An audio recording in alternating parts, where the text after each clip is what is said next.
नमस्कार जय जगन्नाथ। देखंतु ओडिशा प्रति विदेश छात्र छात्रींकर आपणकर आगमन वृद्धि पाइछि।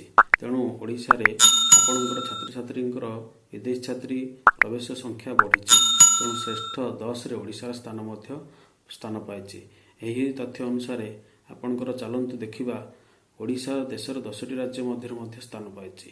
जेभଳି आपणकर कोलकाता हैदराबाद कि आपणकर तेलंगाना भଳି तुलन रे ओडिशा आगे रही। कहीं चलतु तार सविशेष बरणी जाना आमर ये एजुकेशन चैनल रे।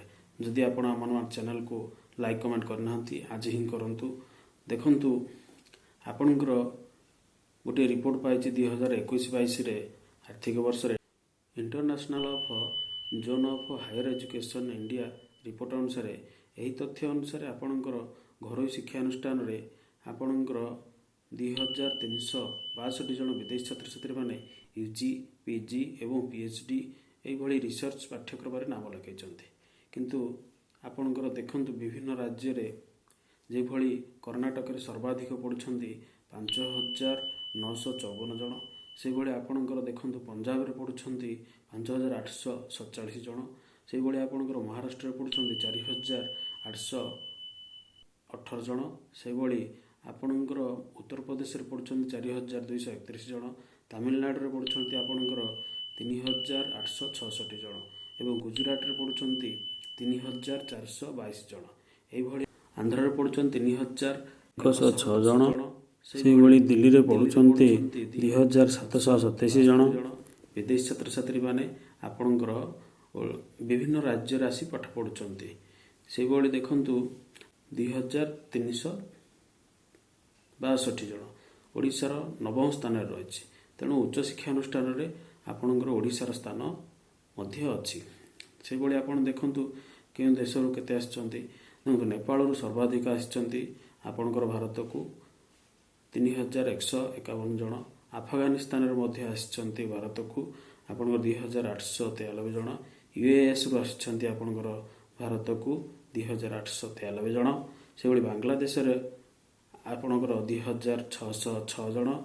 यूएई आछंती यूएई रु आछंती आपणकर 2287 जन। से भली गुरुत्वपूर्ण कथा हेउची 2000 आपणकर 12 और 13 शिक्षा वर्ष रे आपणकर मात्र 23 जन छात्र छात्री आसुथिले। एबे मध्य आपणकर वृद्धि पाइछि। यूजी पाठ्यक्रम तथा बीटेक रे आपणकर सर्वाधिक आछंती 2221 जन पिला माने। से भली जदि देखा जाए आपणकर भुवनेश्वर उच्च विद्यालय मानकरे बा उच्च हायर एजुकेशन रे पाठर नाम लेखा पे आछंती।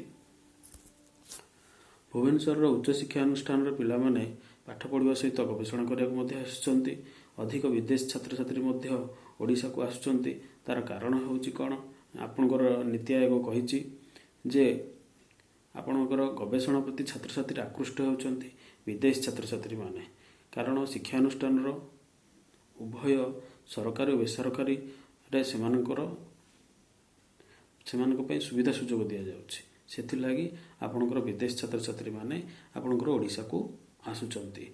खास कर आपण देखंतु उत्कल विश्वविद्यालय रे एक स्वतंत्र सेल प्रस्तुत करा जायछि जोथिरे सेमानकर समस्यार समाधान एवं सेमानंकु रहिबा पई समस्त सुविधा सुजोग प्रदान करा जाउछि। फलरे ओडिशा को मध्य विदेश छात्र छात्री मानकर आगमन वृद्धि पाइछि। तेणु यह एक शुभंकर कथा। तेणु आगामी दिन में विदेश छात्र छात्री आसिले आपणकर ओडिशार मध्य मान वृद्धि पाइबो। शिक्षा क्षेत्र में मध्य तार स्थान अधिकार करिपारिबो। चलंतु आउ एक एजुकेशन खबर जानिबा। देखंतु आपणकर जणे शिक्षक केवल दीदी पेंशन हातेइछंती एवं सरकार अर्थ हड़प करछंती। चलंतु जानिबा गंजामर आपणकर मोहना ब्लॉक रे देखंतु बाबू माने सरकारी बाबू माने आपणकर प्रति आंगुली निर्देश करछि आपणकर व्यवस्था। देखंतु एही व्यवस्था रे किभଳି भाव रे आपणकर गोटे शिक्षक दुईटी आपणकर पेंशन नउछंती। यह हेउछि आपणकर ब्लॉक शिक्षा विभाग कार्यर जणे स्कूल शिक्षक दुईटी पेंशन नेउथवारु नजर को आसीछि। 2010 मसियार वर्तमान सुधा 15 वर्ष हला। देखंतु 2010 रु 2025 आपणकर 15 वर्ष हला गोटे शिक्षक ଆପଣଙ୍କର ଦୁଇଟି ପେନ୍ସନ୍ ହାତେଇଛନ୍ତି। ଏହା କିପରି ଚାଲନ୍ତୁ ଜାଣିବା ଏବଂ ଏହା ଆପଣଙ୍କୁ ଆଶ୍ଚର୍ଯ୍ୟ ମଧ୍ୟ କରିନେବ। ତେବେ ଏହି ଘଟଣାର ତଦନ୍ତ ପାଇଁ ରାଜ୍ୟ କୋଷାଗାରକୁ ଆପଣଙ୍କର ସରକାର ପତ୍ର କରିଛନ୍ତି। ଦେଖନ୍ତୁ, ଆପଣଙ୍କର ହିସାବ ରକ୍ଷକ ଭବନରୁ ପତ୍ର ସଂଖ୍ୟା 12,131 ତାରିଖ 20/11/2025ରେ ଏହି ଚିଠିଟି ହୋଇଛି ମୋହନା ବ୍ଲକର ଶିକ୍ଷା ଅଧିକାରୀଙ୍କୁ। କାହିଁକି ନା ଶିକ୍ଷା ଅଧିକାରୀଙ୍କର ଆକାଉଣ୍ଟରେ ଏହି ଟଙ୍କାକୁ ଦିଆଯାଉଛି। ତେଣୁ ଅଧିକାରୀଙ୍କୁ ନିର୍ଦ୍ଦେଶ ଦିଆଯାଇଛି।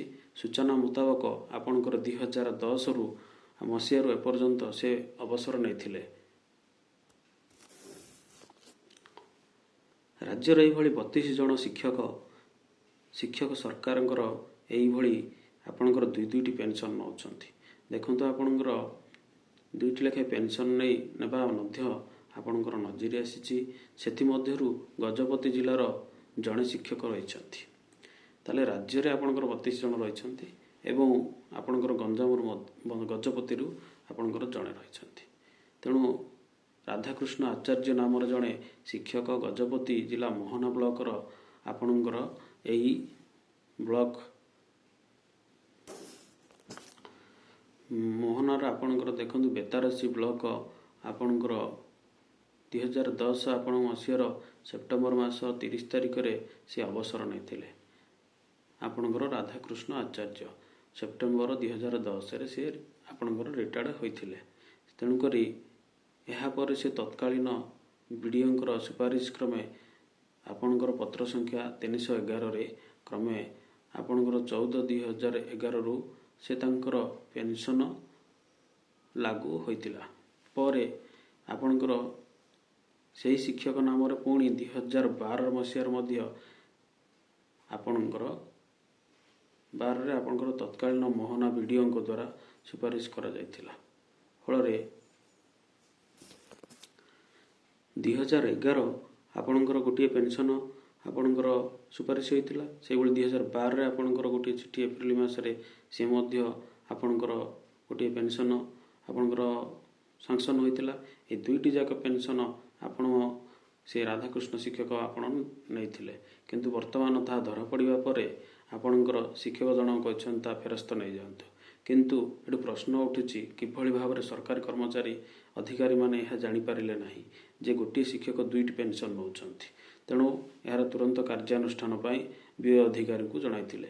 ବିଓ ଅଧିକାରୀ ମଧ୍ୟ ଏହାର ସଠିକତା ମାନି ଯାଇଛନ୍ତି। ତେଣୁ ଏହା ପାଇଁ କାର୍ଯ୍ୟାନୁଷ୍ଠାନ ଶୀଘ୍ର ହେବ। ତେଣୁ ଏହି ଦେଖନ୍ତୁ, ଆଜିର ଯୁଗରେ ପେନ୍ସନ୍ ମିଳିବା କଷ୍ଟ ହୋଇଯାଉଛି। କିନ୍ତୁ ଗୋଟିଏ ଶିକ୍ଷକ 2ଟି ପେନ୍ସନ୍ ଶିକ୍ଷକଙ୍କର ଭୁଲ ନୁହେଁ, ଏହା ଆପଣ ଉପର ଅଧିକାରୀଙ୍କ ଭୁଲ। ଯଦି ଗୋଟିଏ ଶିକ୍ଷକଙ୍କର 2ଟି ଦରମା ପେନ୍ସନ୍ ଯାଉଛି, ତ ଆପଣମାନେ କିଭଳି ଆଉ ଗୋଟିଏ ଆପଣଙ୍କର ସର୍ଭିସ୍ ବୁକ୍ରେ ଦେଉଥିଲେ। ତେଣୁ ଏହା ଜାଣିବା ଯେତେବେଳେ ଥିଲା, ସେତେବେଳେ ଆପଣଙ୍କର ପେନ୍ସନ୍କୁ ବନ୍ଦ କରିଦେବାର ଥିଲା। ତେଣୁ ସରକାରଙ୍କର ଏହି ଅପାରଗତା ଅନ୍ୟ ପାଇଁ ମଧ୍ୟ ଏକ ଦୁଶ୍ଚିନ୍ତାର କାରଣ। ତେଣୁ ଏଭଳି ଏଜୁକେସନ୍ ଇନଫର୍ମେସନ୍ ପାଇଁ ଆମ ଚ୍ୟାନେଲକୁ ଲାଇକ୍, କମେଣ୍ଟ ଓ ସବସ୍କ୍ରାଇବ୍ କରନ୍ତୁ। ଜୟ ଜଗନ୍ନାଥ।